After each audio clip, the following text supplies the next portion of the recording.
et ça faisait longtemps, ça m'a fait bizarre de remettre l'appareil photo, les lumières et tout pour tout refilmer, et ça me fait bizarre de tourner. Ça fait 5 fois que je répète cette phrase pour vous dire à quel point eh bien, je ne suis plus habituée à parler à la caméra. Ça faisait depuis le mois de décembre que j'avais pas tourné de vidéo. En fait, en fin d'année, j'ai eu des gros problèmes de santé. On a découvert que j'avais sûrement un ulcère à l'estomac et du coup, eh bien, j'avais extrêmement mal. Ça me brûlait l'intérieur du ventre et donc, eh bien, j'avais pas trop la foi d'écrire des vidéos, de les tourner, de les monter. D'ailleurs, j'étais pas vraiment dans un mood à lire des mangas. J'avais carrément une sale tête. Je passais mes journées en pyjama. Alors, ça va beaucoup mieux maintenant, mais ça a mis énormément de temps à aller mieux.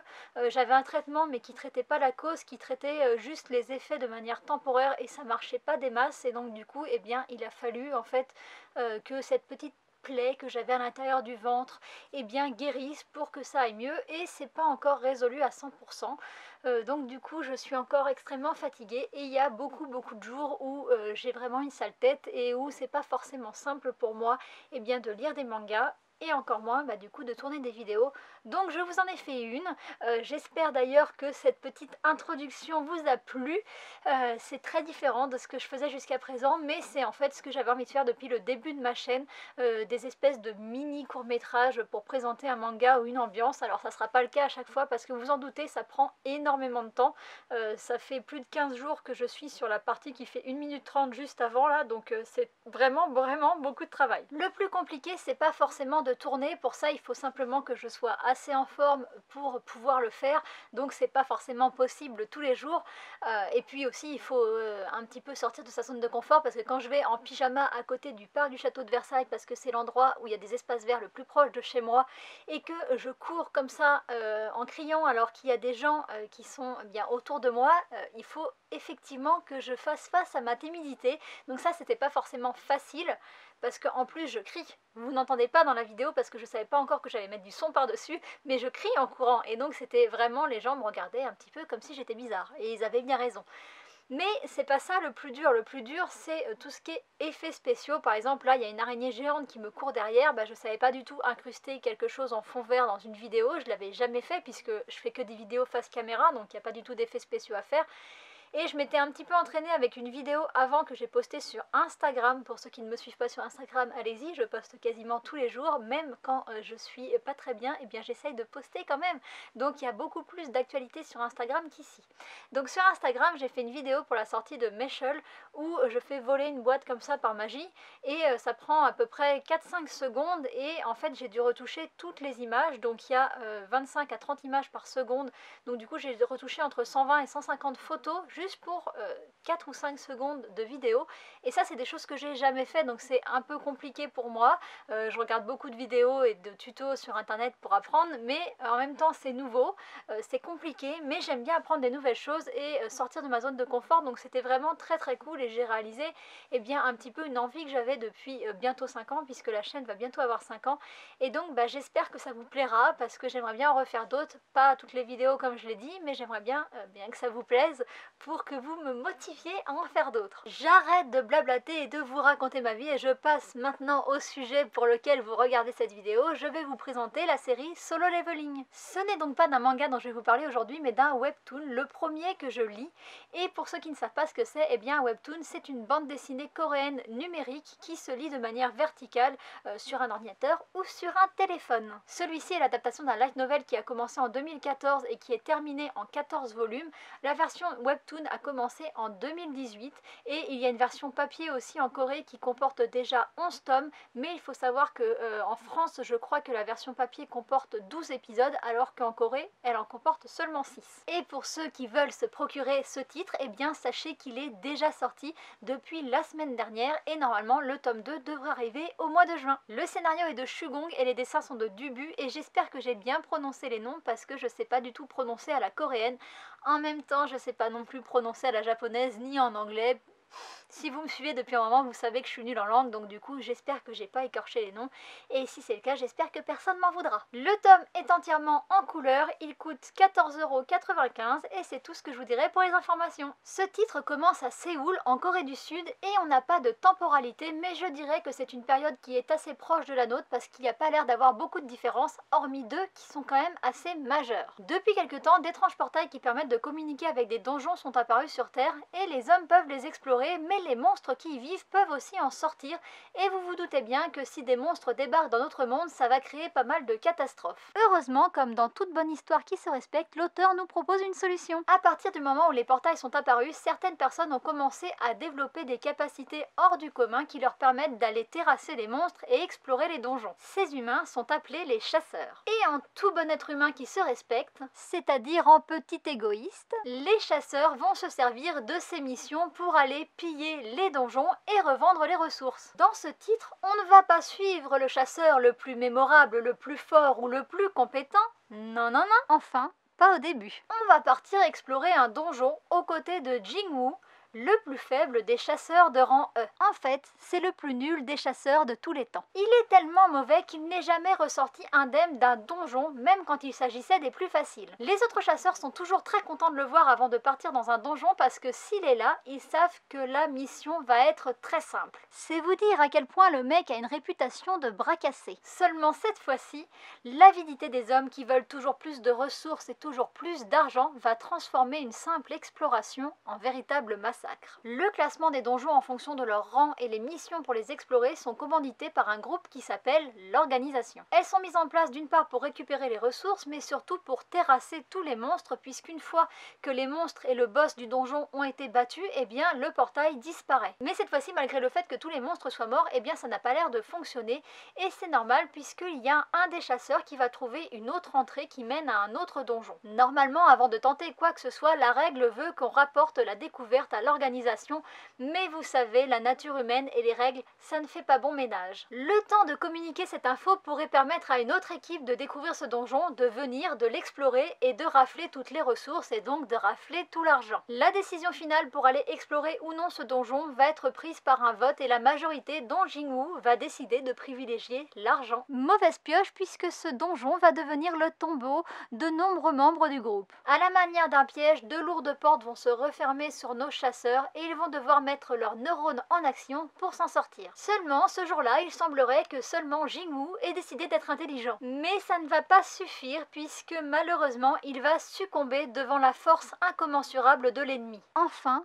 pas tout à fait. 0,02 secondes avant qu'il ne succombe, un étrange écran va apparaître sous ses yeux, lui proposant de devenir un joueur. Sans aucune hésitation, Jingwoo va accepter sans savoir dans quoi il vient de mettre les pieds. En même temps, entre choisir quelque chose qu'on ignore et mourir dans 0,2 secondes, je crois que le choix est vite fait. À son réveil à l'hôpital, toutes ses blessures mortelles ont disparu, elles ont laissé place à un écran qui lui donne toutes sortes d'informations et qu'il est le seul à voir. Au début, il ne va pas vraiment y prêter attention, il voit bien qu'il y a un écran, il comprend bien qu'il est le seul à le voir, mais il ne lit pas ce qu'on lui demande.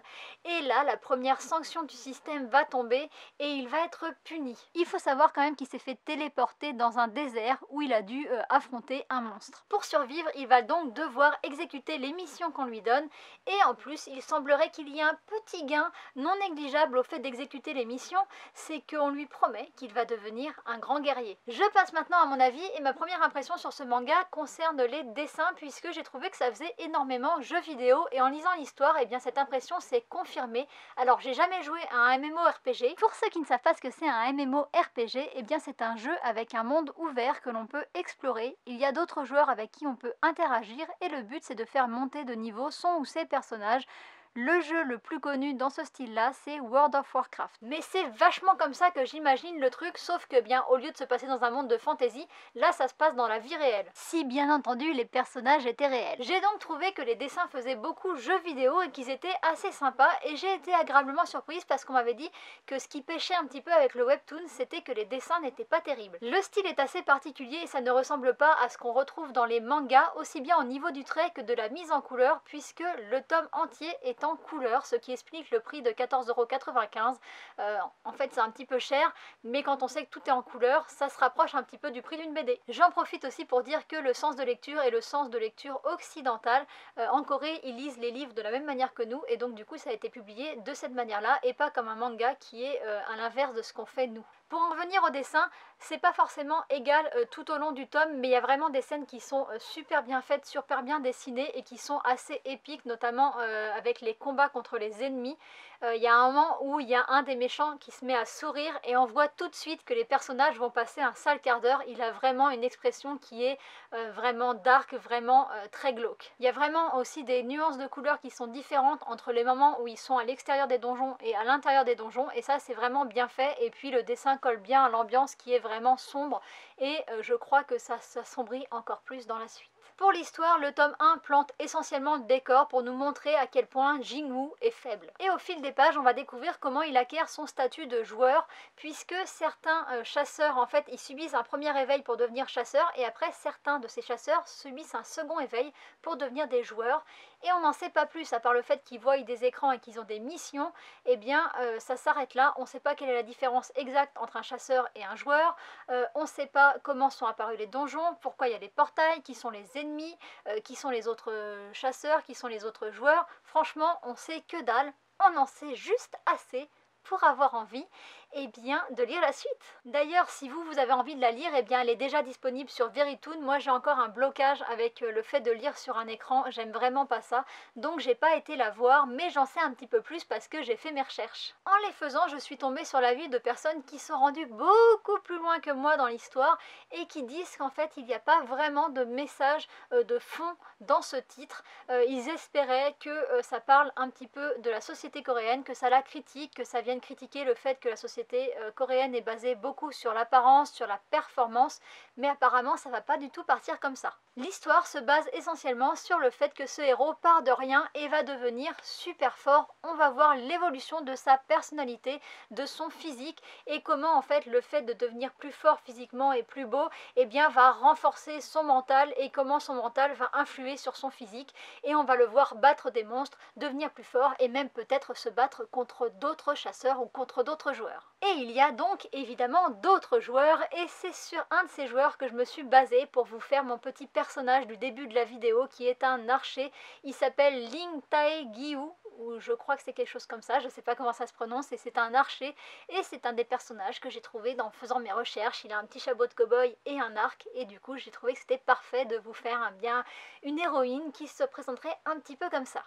J'espère que ça vous a plu. J'ai vraiment aimé ce tome 1, même s'il nous livre peu d'informations, il titille notre curiosité pour en savoir plus, et je vous avoue que ça m'a donné envie de lire d'autres webtoons, et en ce moment il y en a d'autres qui sont publiés, donc c'est vraiment pratique. Je crois qu'il y en a un qui s'appelle Bâtard qui est publié chez Kiyun, mais plus que de lire d'autres webtoons, ce que j'ai envie de lire c'est le tome 2 de celui-ci, donc je suis très pressée d'être au mois de juin. D'ailleurs, si vous avez d'autres webtoons à me conseiller, n'hésitez pas à me le dire en commentaire, mais il faut vraiment que ça soit des trucs très très cool, et si possible qu'il ne soit pas sur ordinateur, donc je pense qu'il n'y en aura pas beaucoup. Si vous aimez les mangas d'action avec un héros qui va évoluer tout au long de l'histoire, je vous recommande fortement ce webtoon. Il faut aussi que vous aimiez les ambiances un petit peu sombres, un petit peu sanglantes, parce que l'histoire devient de plus en plus dark, et le héros qu'on trouve un petit peu mignon au début, physiquement assez enfantin, va vite ressembler au héros qu'on a sur la couverture du tome 1. Ma vidéo touche à sa fin, j'espère que cette vidéo différente de ce que je fais d'habitude vous aura plu. Vous avez attendu longtemps pour la voir, et j'espère que